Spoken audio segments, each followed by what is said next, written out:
See, it is live, and here we are. Okay, welcome everybody to West Coast Happy Hour, and welcome to Speaking to Influence. I'm Dr. Laura Sokola, your host, founder of Vocal Impact Productions, and of course, host of the podcast Speaking to Influence: Communication Secrets of the C-Suite. We're doing a little bit of a flashback today, flashback, flash forward, flash all over the place, because I am loving this opportunity to reconnect with some of the guests that I have been on the show way back from the very beginning, not like it was decades ago, but nevertheless, from the launch back the beginning of June, right up through earlier today, we had Mitzi Perdue, who was our most recent guest, whose episode launched today. And here I am with the joy and the pleasure one more time of meeting with Michael Houlihan, one of the co-founders of, oops, I just lost Michael.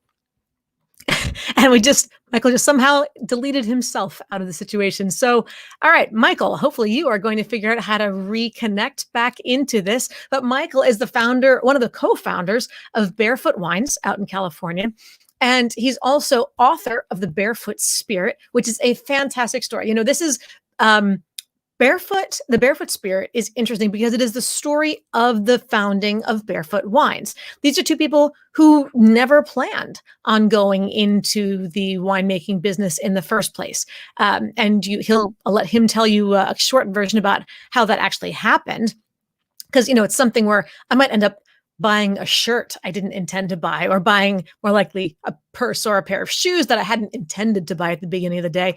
I rarely find myself there we go. He's back now, but I rarely find myself buying a vineyard or falling into a complete industry that I hadn't intended in the first place.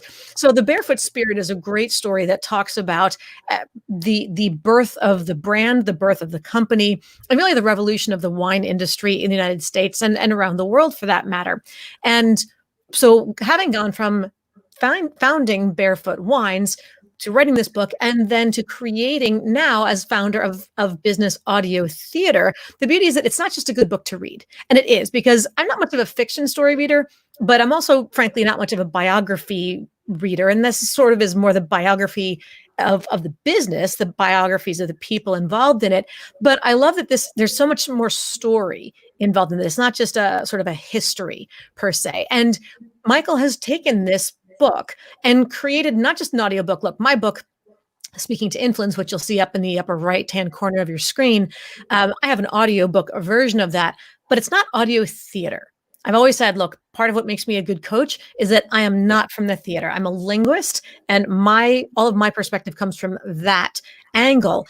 So I couldn't teach you to act if my life depended on it. So my audiobook is strictly me reading my book and talking to you as if you and I were having our conversation. But Michael's book is very different.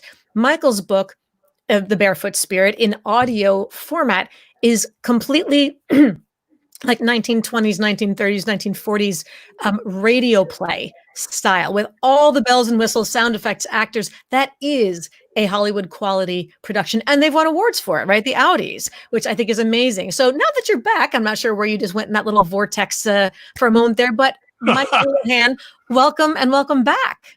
Yes, it's great to be back. It's great to be with you again, Laura. Thank you for all the kind words. We've been through so much, 20 years building the Barefoot brand. It's ubiquitous today. And then working for our acquirer for a year to help them, as they say, keep the Barefoot Spirit alive. And that's why we use the term the Barefoot Spirit, because it's really the spirit behind the brand. And so, what does that have to do with today? Well, here we are Zooming and using all these video platforms. Why? Because we can't go to the office anymore. Yeah. And we've sent everybody home.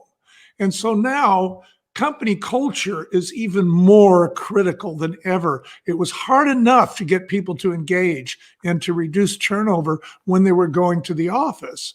But now, you're just an icon on their screen. And they don't get up in the morning and have a cup of coffee and take a shower, and fix their hair, put on their makeup, put on a nice dress or a set of clothes if they're a man. And next thing go down and have breakfast, get in the car, drive an hour or less get to Or work, go more if you're in LA. upstairs, and then have somebody greet them, hi, Michael, how was your weekend? None of that stuff happens anymore. And, we have embraced the brave new world here. We are being shot into the 21st century, whether we want to or not. The COVID crisis has certainly done that to us. But what did we lose? Part of what I just described is actually a kind of a routine that people go through or used to go through to get to work. And that routine itself involves all the senses. It involves the sense of sight, the sense of smell, the sense of hearing, the sense of touch, everything. And you're doing it every day. So you're building up this kind of a physical mantra of behavior every morning to go to work. Well, that's creating a bond between you and work. And now you have a social relationship. You know those people at work. So far, I haven't said anything about work. And if they were working for me, I haven't said anything about wine either. But I'm talking about a universal problem that all businesses face more today than ever before because they've sent everybody home. So the question is, how do you improve company culture with a off-premise workforce? How do you do that? How do you make people engage? How do you make people identify with the company? And so when we did Barefoot and we sold it and we became speakers and we became advisors and whatnot, and we traveled all over the world, we noticed that companies around the world faced two big problems. One was engagement and the other one was turnover. And they both kill the company. A turnover is so expensive. You'll never see a line item, for instance, on a business plan that says turnover $4 million in the first 4 years. You won't see that. But Right. It is a real cost because you don't just lose the person, you lose all their contacts. You could lose your customer. You lose the relationship with your vendor. You lose your relationship with the coworkers. Now you hire somebody new. Maybe they don't work out. You got to start over again. It's a very expensive proposition. So what we thought about, we wrote our book, we wrote The Barefoot Spirit because it is an entrepreneurial journey, which is a seat of your pants rocket ride. I recommend to anybody. It's very humbling. We got our butts kicked.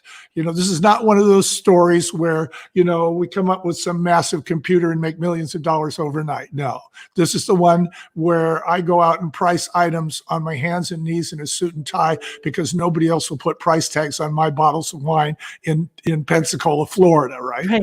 And it's 97 degrees and 87% humidity. Oof. Okay. And then I go do the same thing in Minneapolis. And why? Because I know that if I don't do it, the clerk won't do it. If the clerk doesn't do it, the big buyer's not going to see it scan. If it doesn't scan, it's going to get discontinued. That would be the end of Barefoot Wine. Right. So that's the kind of stories that we're talking about. Real life, practical business building stories that are surprising.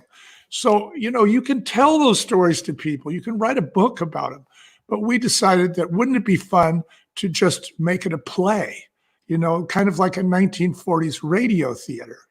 Mm-hmm. So that's how we got into it. And that's how we bridged the gap, from wine to theater. They say they got three things in California. We got software, we got wine, and we got Hollywood. So we kind of put them all together.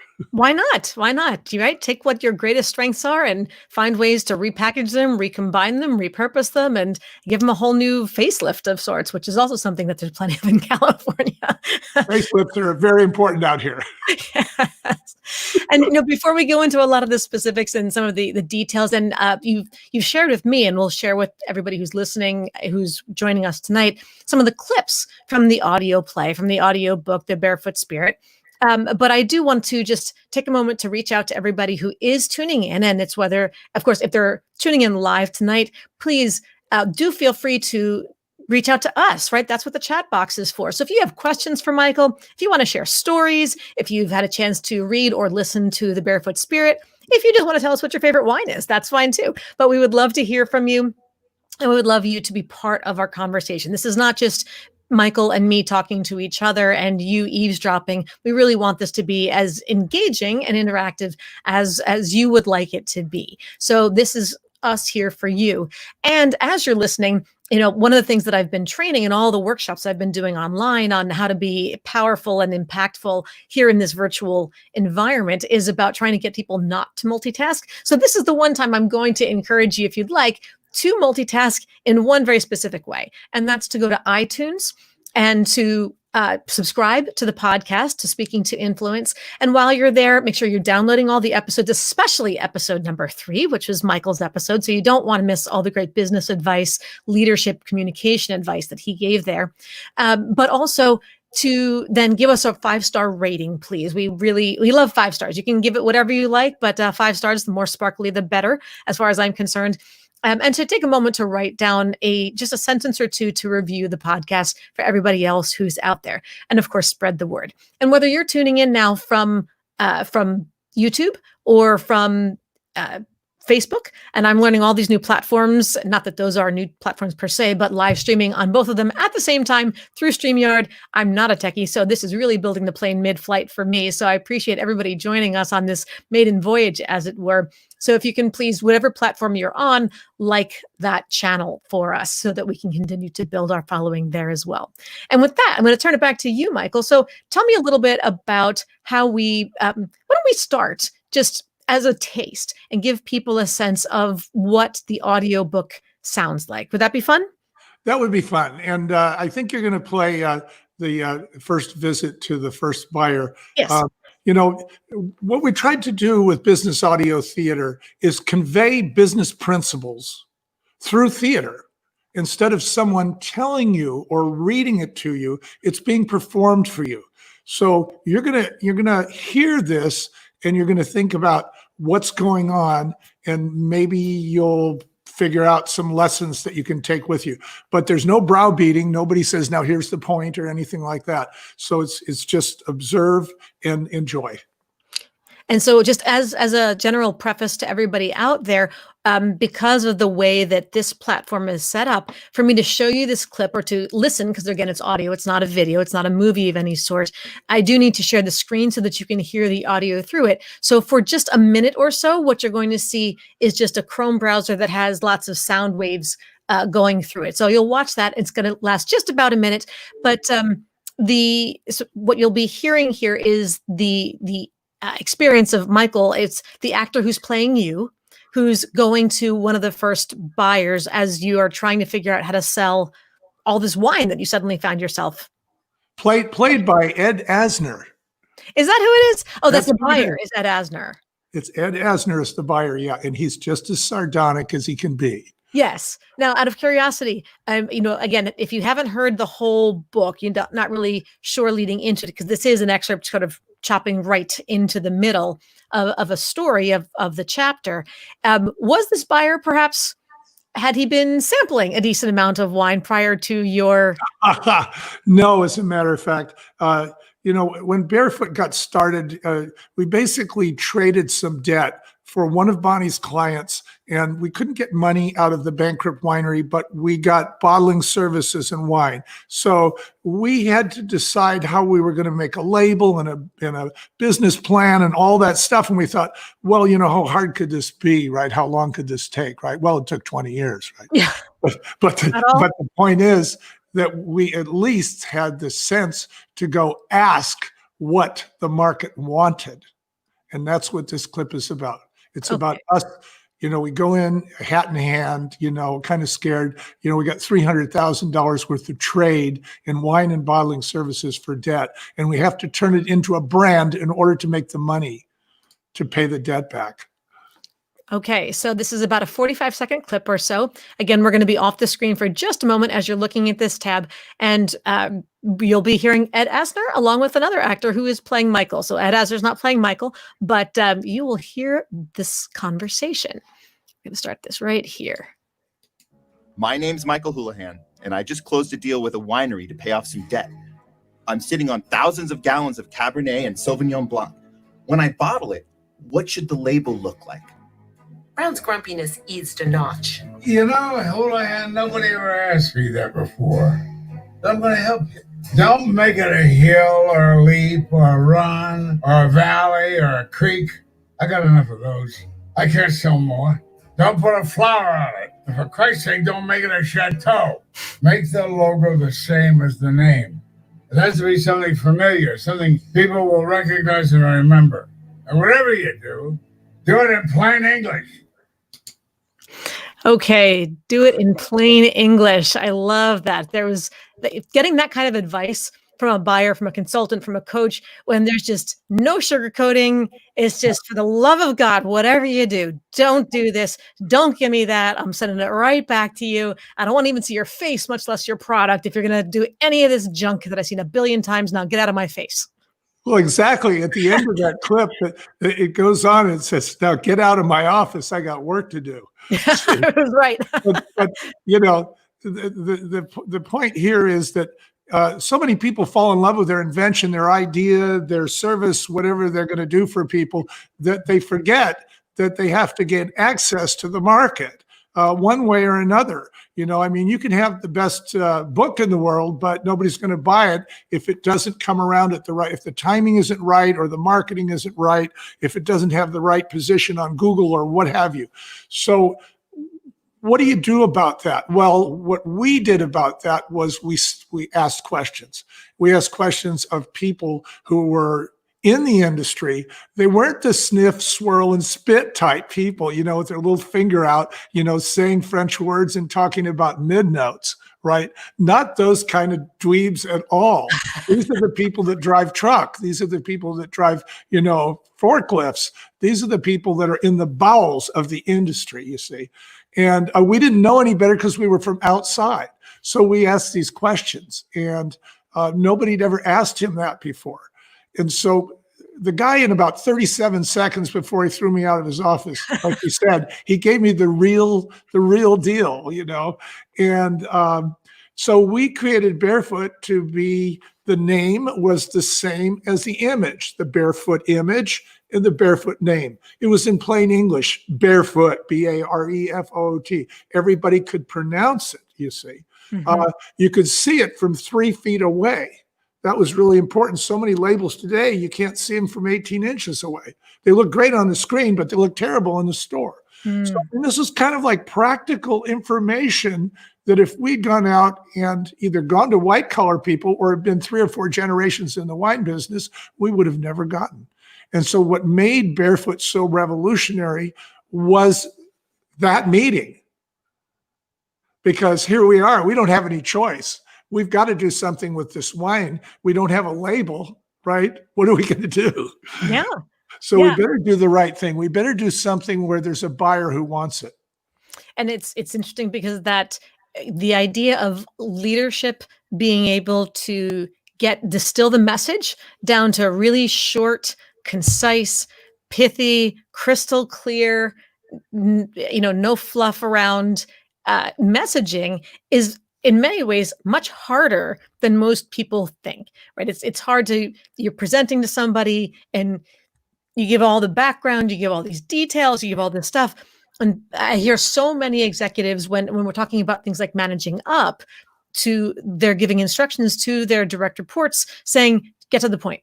Get to the point. Investors, when they're listening to entrepreneurs, yeah, all that. Get to the point. Give me the one sentence, the one piece. And that was a perfect clip where in 45 seconds, and really about 2/3 of that, he was able to just say, you need to do X, do Y, do Z. There was no ambiguity about it whatsoever. There wasn't even tact. Forget ambiguity. He just went right for the jugular on that. But and he wasn't hurtful about it, right? He didn't, he may have thrown you out of his office afterward, which of course isn't exactly, you know, peaches and cream, but nevertheless, he was so crystal clear. So the ability to distill a message down into A, B, C, and move on, I think that's a great example and a lot of fun, of course, at the same time. Yeah, and the other thing is that you'll notice that because you were listening to it, you know, you got this image in your mind, right?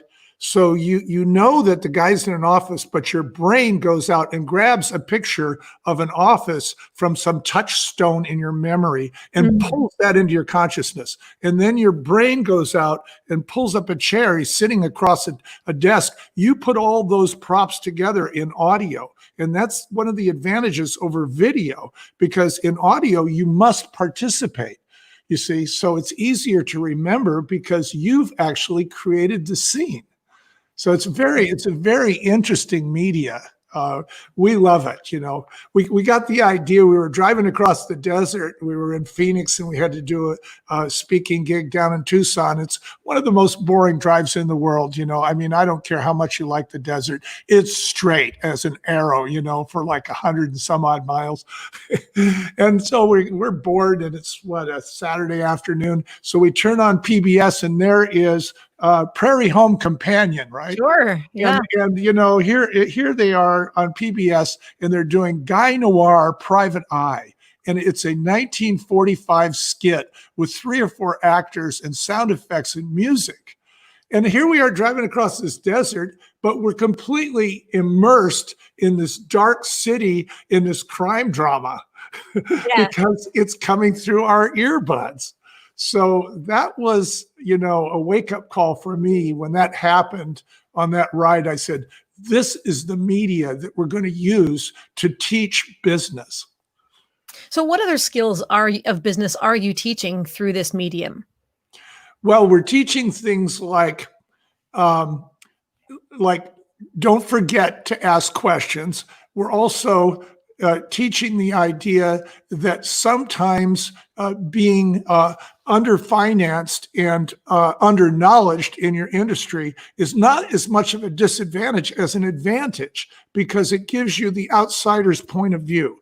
And when you talk about people that are really disruptive in business, they are outsiders. They come into it and they're looking at it and they're going, they're cutting this cake all wrong. There's a part of this market that they're just not addressing. Like, for instance, in Barefoot's case, one of the things he says is, make sure she can see it from 3 feet away when she's pushing her cart down the aisle. Her cart. So let's talk about her. Well, that's a female. Well, it turns out that it's like a 37-year-old mom with 2.5 kids, if you check out the statistics on who's buying in the supermarkets, which is in 28 states in the United States where you could buy wine in a supermarket. So we said, okay, let's talk about women. What's interesting is that in those days when we started Barefoot, most of the wine buyers were men. And they were talking about things like, vintage dated wine and, vineyard designated with special appellations and using all these French terms. But the fact is that most of the wines were being bought by women, 78%. See, and what they wanted was a wine that was consistent in flavor, big fruit forward, easy drinking. It wouldn't taste funny next year. Well, that's the opposite of the so-called vintage dated business. Now you're talking about blends to create a consistent flavor profile that she can recognize. And so she's buying Tuesday night wine. She's not buying Friday night or Saturday night brag wine. This is her Tuesday night wine. But you see, there's 5 or 6 Tuesdays in the week. So I mean, so one of the lessons is you've really got to listen. So much of communication is listening. Yes. By listening to what that guy said in the 37 seconds, and you just take apart every word, and this guy's pressured. He doesn't have time, and he wants to get you out of the office. So he's just going to give you the fire hose and then shut it off, right? And so what we noticed was he was talking about women. And so we got a female winemaker and we just pressed the pedal to the metal as far as women's tastes were concerned. What were they looking for? Did a lot of studies in that area. So I guess the communications lesson there is to listen and don't just think you know it or say, oh, I got that. You don't got that. You might have a door open that you can go in and do some research, but you don't got that until you've done the research. Right. So let's go back a little bit. And again, this is a quick reminder to everybody out there who's listening. Please go and subscribe to the podcast, to Speaking to Influence, so that you can be sure to download Michael's episode, which was episode 3. And of course, leave us a 5-star rating and a nice little review with any sort of comments you'd like to share. Now, Michael, let's back up a little bit, because I think a lot of people are obviously very familiar with Barefoot Wines, and now they're getting familiar with the story of Barefoot. and how you like to tell it through this amazing audio book, which is so much fun to listen to. I highly recommend that everybody get a copy of it. And you have a special giveaway, don't you? Yes, I do. Everybody who's listening today is going to get one free episode. How's that? Okay, so 25 minutes of Hollywood actors playing the parts. And you're going to see how this business really starts in the laundry room. It winds up in the boardroom of the world's largest brand. But the point of the matter is, it starts with really humble beginnings, and they're so humble and they're so cornball that when you see it, you will automatically identify. You'll go, oh, I can see how that can happen. So it's not over your head. This is really down to earth. So we hope that it entertains you, and hope that it encourages you to either start or grow your own business. And that's why we did it this way. So tell everybody, with the concept of starting your own business, you were not coming from a world of wine, right? You, as you just said, self-identified outsiders to the industry, which gave you a different kind of perspective. Where were you coming from, and how did you suddenly land in a vineyard of your own? That's a great one. Okay, so Bonnie's from Portland, Okay. and I'm from San Francisco. And we both came to the wine country, which is south of Portland, north of San Francisco. And we did it independently. Neither one of us was big on wine, I mean, we were big on, beer and cocktails maybe, but we weren't big on wine because it was— And this is back in the 80s? Yeah, it was very chauvinistic at the time. It was very isolated and insulated and, kind of snooty. Anyway, we came to this wine country. Why? Because we love the Pacific Ocean. We love the mountains. We love the river. We liked the idea that it was an agrarian society here. And we were both urban refugees. So we were just really glad to not have to drive around our house twice to find a place to park or stand in line to give somebody money. You know what I mean? Preach, yes. Yeah. So, and people saying hello to you and knowing your name, right? So it was really a life change. And then after we made the life change, we did just the opposite. Like most people, they get a job, they move to where the job is. What we did is we got a life, we got the job where the life was. And so we decided to work, right, to pay our bills, and we decided to work, and we didn't choose to, but the wine industry was the vortex that sucked us in because it was 80% of the business here. Sure. And so we wound up working in the wine industry. Now, my background was in business consulting. I had worked for the federal government, done some redevelopment projects where I helped people who are being moved. They were in harm's way of the wrecking ball, and their business was going to be destroyed physically. But, I had to go in there and organize their business to a point that it could be moved and it would succeed, and they wouldn't sue the government. So they would hire a lot of young bucks like me out of college to do that kind of thing. And I did it, but I learned a lot about business doing that. I learned that all businesses have a lot in common, and that they really do need to be documented. Now, Bonnie, she came from Portland, and she worked for some big companies up there, and she was doing office management. What's the most efficient way to run the office, or how do you oversee services that you're hiring to have done? So here we come to the wine industry with those skills, and we haven't met each other yet, but, we're both getting involved with the wine industry through the clients that we have. So one night at a rock and roll bar, and these are the days where you ask the woman to dance. Okay, you didn't dance by yourself. You couldn't. You had to ask somebody to dance. So there was some chivalry involved in those days. Okay. But anyway, so I asked her to dance, and we wound up staying together for 37 years. So I mean, it was a good one-nighter, if you know. Yes, sure. That was a very great good one-nighter. So, but because we had the romantic relationship, and then we realized that we were both kind of in different sides of the same business. One day she shared with me, she said, I've got this client who's owed $300,000 by this winery, and they haven't paid him in 3 years. Maybe you can go negotiate a deal with them. And so I thought, well, what did I marry the mafia here? I've only known this girl for 6 months and now she's got me going out collecting, 300 large, right? Right. What is this relationship going to be like? So I went out there and all I could get was wine and bottling services. And so that's how we got involved in the wine industry.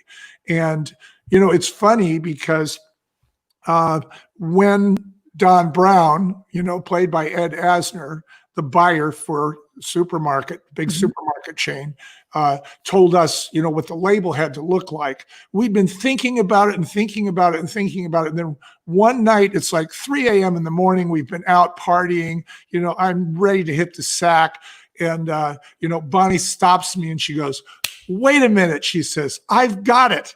And that's the clip, The Birth of the Foot, which you can play for your guests. Sure. That sounds like fun. And if you're enjoying this, if you're enjoying the discussion, of course, remember to, whether you're on Facebook now or on YouTube Live, please like the channel or like our like the videos, etc. So I'm going to now play, and just as a reminder, if you weren't here for the first clip that we played a little while ago, this is a short clip from the Barefoot Spirit.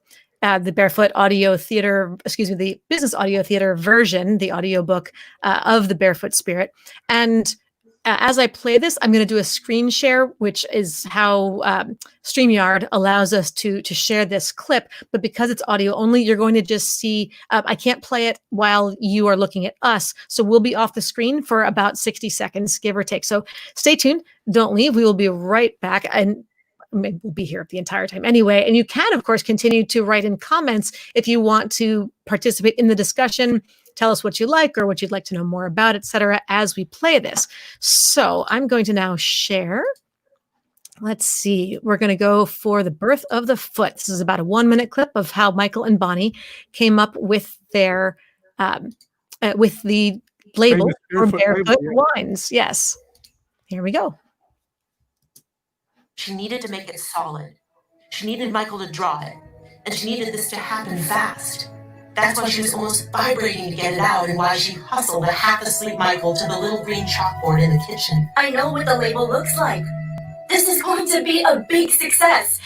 I can see it stacked in supermarkets. This is going to sell a lot of wine. Michael picked up the chalk and started to draw. Quick, draw a foot. What kind of foot? A nice foot. Just draw it. Michael sketched a slim right foot along the bottom of the chalkboard. No. Stand it up. He erased it, then drew one with the heel at the bottom and the toes straight up. Close. Tilt it to the right. He erased and drew again. No, more tilt. Just a little. Make it look like there's some motion. It's like someone is stepping up. Bonnie's voice was getting louder. She was talking faster, feeling like this was even more urgent. Her panic was growing. They could not lose this idea. Is that it? By now, the chalkboard had a layer of white dust from all the erased chalk. Really close. The foot should look like an exclamation point, an italicized exclamation point. And give it a little more arch. It got more tilt. It got more arch. How's that? Now write barefoot. Michael put down barefoot next to the angled drawing. Closer. Move it closer. Put the T all the way inside the arch. Bonnie stopped bouncing and looked at it. The board was nearly white. The air was filled with chalk dust. They stood silently, surrounded by their intensity. Both were taking big breaths. Bonnie's fear had dissipated. They looked at a slim right foot, pointing up at a 2 o'clock angle, acting as an exclamation point for the barefoot written into the arch. They both thought it was good, but they had no idea that in not much more than a decade, it would become an iconic national label. There. That's what the label looks like. That's going to sell a lot of wine. Okay. What a great story. So see how fun that is. That's business audio theater. So it's big on entertainment. There's music, sound effects. You can hear the chalkboard and everything. Yeah. But then there's action and there's outcome, and it's about something you know. And I guess the real business lesson there is that ideas come anytime. You don't know, and you've got to get them down. You get an idea, for God's sakes, write it down, type it out, do something. Because it can go away And Bonnie was afraid that it would go away. She was afraid. She saw the label in her mind's eye at 3 o'clock in the morning, after partying and all this stuff, and came home and said, "This is it," And I said, "Well, why can't this wait till morning?" And she says, "Because I'll forget it. It has to happen right now." And so I guess there's a certain amount of immediacy. I always remember that great movie Amadeus, where Mozart was getting the entire opera in his brain, and he was trying to get it out, and he's telling this guy Salieri. Yes. how to write it, and he couldn't get it out fast enough.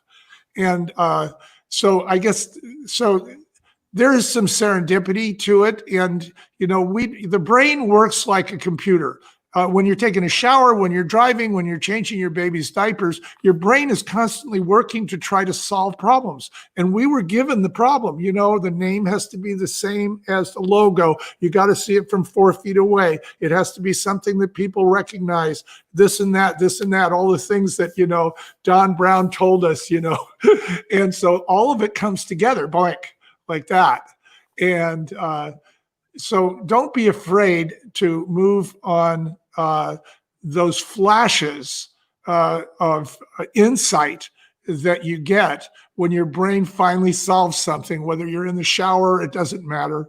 Write it down.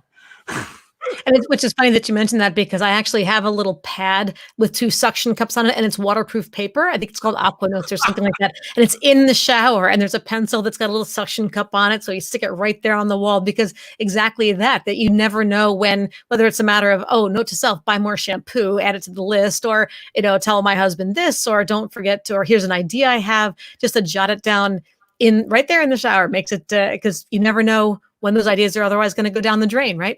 Exactly. We had a vacation to Hawaii one time, and we just said, okay, we're going to go there for 2 weeks. We're not even going to think about business. And it was a terrible time. We were having upheaval and all kinds of problems. And on the plane on the way back, I got an idea for how to reorganize the business. And we wrote it all down. We implemented it, and it changed everything. Sure. Because the whole time we were running around, on Kauai in the mountains, my brain was working on this problem, right? Yep. The irony, it's like, it's a dead 2-week vacation, but it was the best plane ride ever. That's exactly right. Usually what you pay for, but I suppose if you're going to have to kill some time, a week or 2 hiking in Kauai is not a terrible place to do it. Especially if you're going to come out of it with business inspiration by the time that you're done. So, right. And now listening to that clip, I do have one question. Was there, with all the writing and erasing that you're doing, and she's saying, no, a little more this, a little more that way, did you ever just at one point want to say, you draw it? I wanted to say that from the beginning because I wanted to go to bed.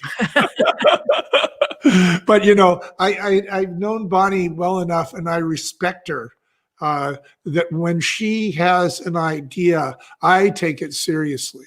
And, this is one of the things that, couples in business have got to learn, and even partners.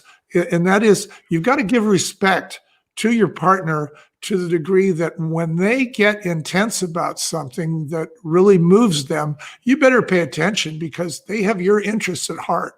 And it isn't really a thing like you do it, I do it. It's more like we are doing it. And I think the fact that she could order me around helped her, get it out better. Be able to sort of iterate it. And I mean, granted, if I were Bonnie, I would probably have done the same thing, because I needed help drawing stick figures. And I was not given that kind of talent. So for me to have the image in my mind and then try to put it on paper, I would look at it every time and go, that's not what it looks like in my head. So how do I make it come? So to be able to just give it to like the police sketch artist and say, no, a little more of this and a little less of that. I'm sure that was very helpful for her to be able to get it out and to create that process with you, even though I'm sure you were like, I'm tired of erasing. Just let me go to bed. We got the general idea. So the other thing I was going to say is that here we are. We know what the label looks like. We've created the label, right?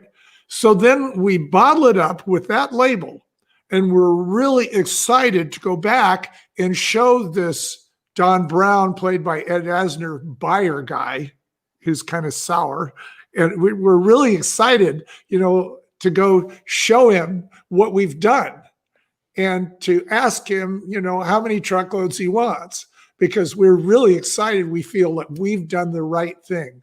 And so this next clip is a surprising turn of events that people in entrepreneurship had better be ready for. Okay. So here we go. You've set that up. And let me find clip number 3. Again, this will be about a 2-minute clip or so. And we're going to come here, find our buyer part 2. Okay, 1 minute or so. And here we go. Yeah, Houlihan, what do you want? We bottled the wine and want you to see it. This is what you asked for. There aren't any leaps or hills or rivers. It's a label she can read from 4 feet away. The logo is the same as the name. It's in plain English and easy to pronounce. It's a name she'll remember and a logo she won't forget. So, Don, how many truckloads do you want? Are you crazy? I can't buy this. Nobody knows this brand. Nobody's ever seen or heard of Barefoot. It's everything you asked for. Yeah? So what? That doesn't matter. No one's going to buy something they never heard of. You got to advertise it. If you're willing to spend $1 million on TV ads, I'll buy from you. We don't have that kind of advertising budget. Then you got to go make a name for yourself. You got to go sell it to every mom and pop store in every corner till everyone knows what Barefoot is. That'll take years.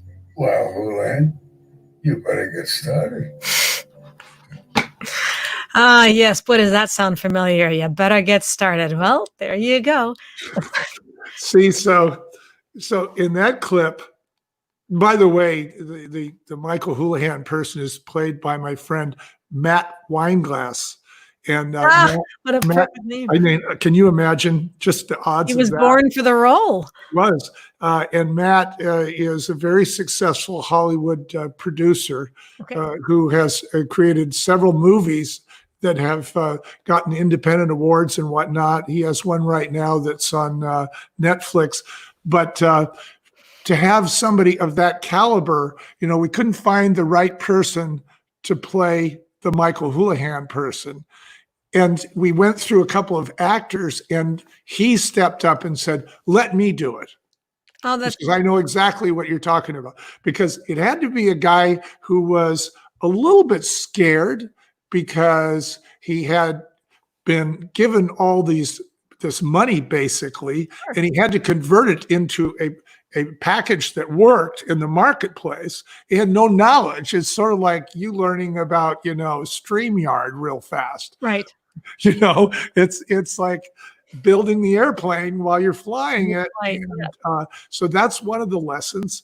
And I think the other lesson here is that you have a lot, or we all of us people have a lot of misconceptions about the world of business because we come from a first world country. We go to the store, we see everything there. Nothing's out of stock.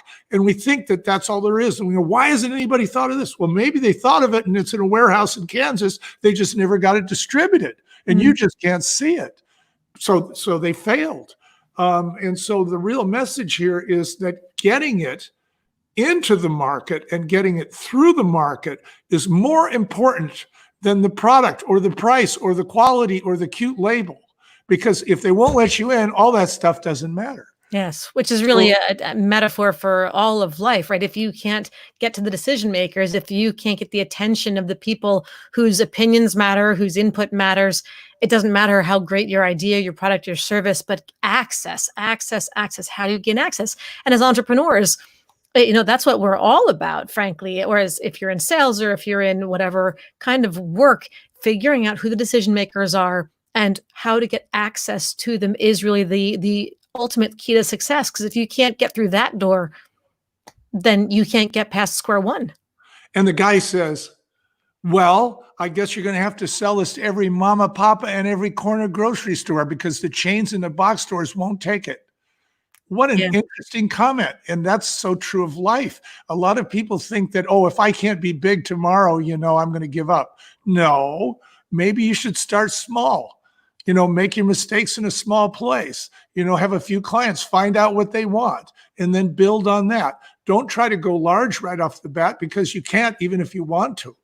So that's, I think, one of the lessons is that we have these preconceived misconceptions that we take with us into the business marketplace. And then we try to act them out. And when we do, it's very expensive, very painful. So that was a great example of business audio theater teaching a business lesson without you being talked to, by just observing and listening to what's going on. Right, right. The ability to be, and this is where storytelling is such a critical leadership communication skill in the first place, because you can just explain something, or you can storytell, you can use case studies like this. And to the extent that a listener can listen to a story and somehow see themselves in the shoes of one of the characters, Right. and start to say, well, how does that apply to me? Where have I been in a similar situation? Who do I know who's like that? What lesson can I learn from this? There's so much power in that personal deduction, in that learning experience. And I think that really, it's what makes great speakers truly great, because they're Absolutely. storytellers. It's what, not just TV personalities and podcasters and whoever else, but where great motivational speakers are powerful, and frankly, where business executives or department leaders are powerful. If you can tell the story, turn your data, tell the story of the data, bring the data to life. Don't just give me a Exactly. spreadsheet. You have to bring the data to life, and stories do that in a way that make the data relatable.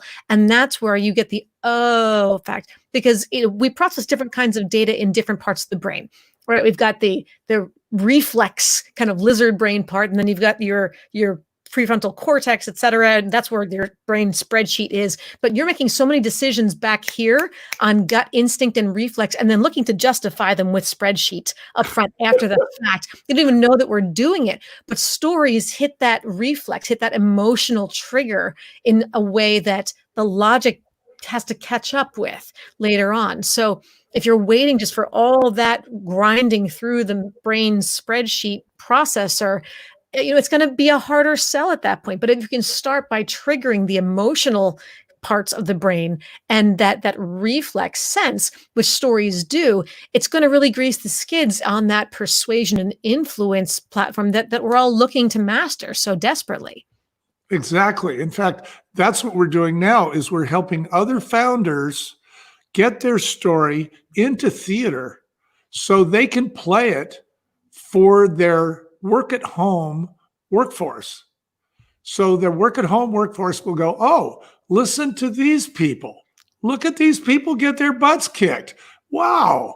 They've got this multi-million-dollar business today, but I didn't realize that they went through all this to get it there. Well, they're just like me. And once they say that, once they identify, with the lead character, yes, and what they're trying to do, now they're more likely to engage. Now they're more loyal. Now there's less turnover. So that's why we think business audio theater is a great educational tool. Absolutely. And that's frankly the same reason why this is a slightly different engagement that we have here. We're getting to this great live broadcast, and we're just having a great conversation through it, as opposed to the rest of the, well, of course, the rest of the podcast episodes are also great conversations, but they're a little more structured, and I have a very set flow of questions that I asked you and the rest of the guests. But that's why a lot of the questions I ask are things like, tell me a mistake you made. Where is some place that you wish you could go back and have a major do-over, or where you maybe did have a do-over, but a lesson you learned the hard way? Because a lot of times employees will look at the boss of this huge corporation, organization, and think, well, he was born rich, genius, perfect. It was just given to him. It's always been easy. He's known how to do this. But then you hear the stories and you're like, oh, you were terrified at public speaking too? Oh, wow. You put your foot in your mouth and really got your butt handed to you by whoever it was back in the day. Oh, you learned that lesson the hard way too. Oh, that's interesting. Okay. So maybe you are like me, or at least you were. And if you and I started in the same place, or at least you Right. started in the place where I am now, and you overcame the same hardships, the same mental blocks, the same challenges, the same head trash, the same all sorts of stuff that I have, that I'm now looking at, and you got there, then maybe I can too. And that's Exactly. such inspiration. It is. It's inspirational. Yeah. And you've taken away people's fear. You've made it doable. Yes.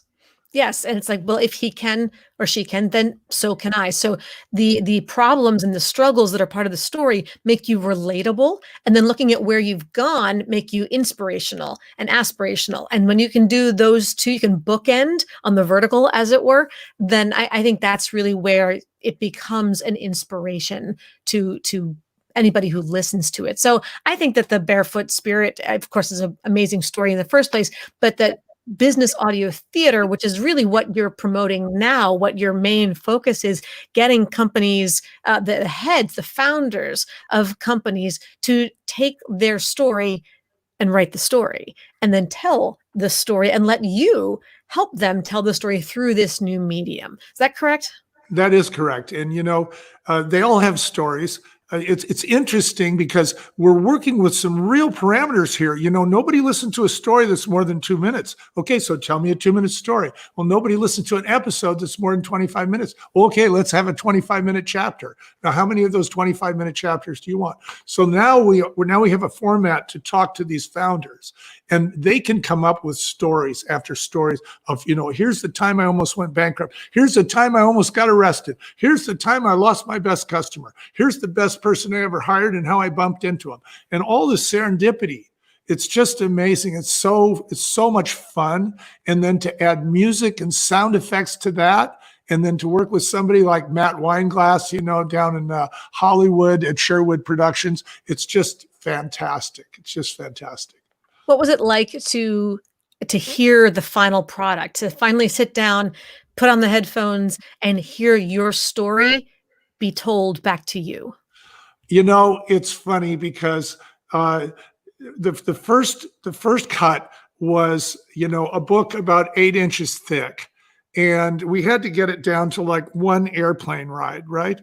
And so I thought, how are we going to, cut all this stuff out of here, and so Rick Cushman, who was our author, said, well, they asked the mason one time when he was standing in front of the block of marble how he was going to possibly cut the image of the king.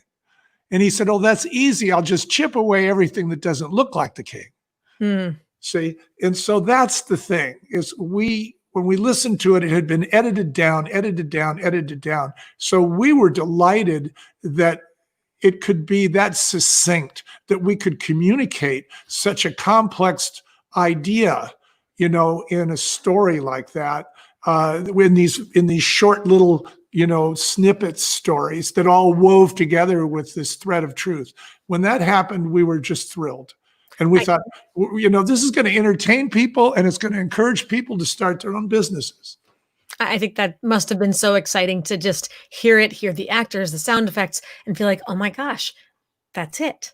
That's us. It's like a whole new world opened up. We went, business doesn't have to be boring. You don't have to say, here's the 3 things you got to do, the 5 things to never do, the 20 things your customer wants from you. That's how we've written every business book for the last 25 years. Now you can say, so-and-so walks into the office, they get their butt kicked, and they get kicked out, hat in hand. Okay, what did they do? Yes. And the stories, I like the fact that you referenced that they can be short snippets, 45 seconds, a minute and a half, et cetera. They don't need to be on and on and on to get to the point. It reminds me, sometimes I do trainings for seminarians, and we'll work with them on sermonizing and homilies and those kinds of things. And one of the exercises that we do in public speaking is you have to give me a 2-minute talk, and maximum, it can be 1 minute, can be 2, but here's a couple of prompts. Pick one. You've got overnight to prep it, but then tomorrow we're going to work on it, and it just is going to be 1 to 2 minutes, and that's when we're going to cut you off. And I remember at the end of the training, the second day, we were debriefing and going around the group, and the one guy looks back at me when it was his turn to share his takeaway, and he goes, "You can tell a homily in 2 minutes." Like that was the biggest revelation that he'd ever had, that you don't have to give a sermon in, you don't need 15, 20 minutes to really make a big point, that you can make something powerful and meaningful and personal and relatable and inspirational that gives somebody that aha moment, that light bulb moment in 60 to 120 seconds. And that's something, whether it's a message or a story or, a statistic of some sort, but to get it down, it's not easy.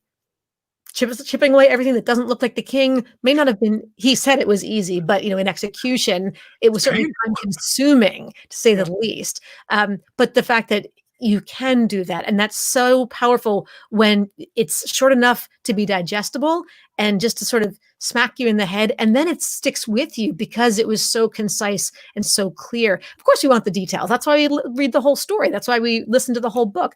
But nevertheless, the ability to make it that powerful in such a tight way with all the bells and whistles around it, I think is part of what's the genius of business audio theater. So, well, thank you so much. Yeah, I think we're gonna wrap things up now. We'll figure out a way through the right platform. It's in, I think, the show notes from the podcast itself, but otherwise, I'll find a way to put a link either on Facebook and YouTube and or on my website to be able to get out for whoever you want to give that first episode to. Because I think people will certainly want to listen to that piece now that they've had a little taste of it. They're going to love it. They can, when they're cooking or vacuuming or changing their baby's diapers, they can listen to a story. Get away from the screen, give your eyes a break, right? Expand your imagination.